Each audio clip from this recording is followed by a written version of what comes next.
Hello everyone and welcome to my channel. So today I went for a walk in the mountains, but not to the usual place. And first I met a Eurasian tree creeper. It's a very small, very cute bird and it's always climbing the tree vertically.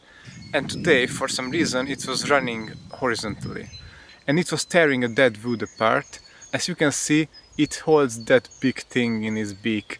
And there are also some pictures when we can actually see the bird. Then it flew to another tree and it was climbing it as usual, and when it reached its top I knew it will fly away and I was ready, and I managed to capture I think 2 pictures when it leaves the tree. So I was really happy about it.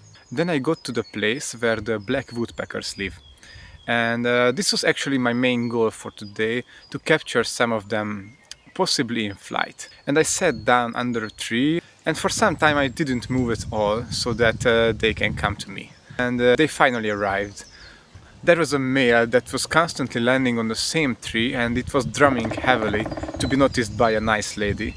But unfortunately he didn't really succeed in that. But when it flew away I managed to capture some pictures of it. And it flew to a tree that was really far away, and maybe 100 meters or so. And I managed to capture the moment when it left the tree and it was flying straight in my direction. So they could have been great pictures, but of course they were really far away and the autofocus always has trouble following something that is flying towards me. I'm content with it. And one time it flew almost directly above my head. This is the picture. This is not a great one, but I was waiting and waiting and waiting and it flew away and it was flying quite close to me, so I think I managed to capture a quite nice photo of it. I don't think it's that sharp, but it is certainly acceptable for a black woodpecker. So that was it for today. I hope you liked the photos and the videos, and I will see you soon.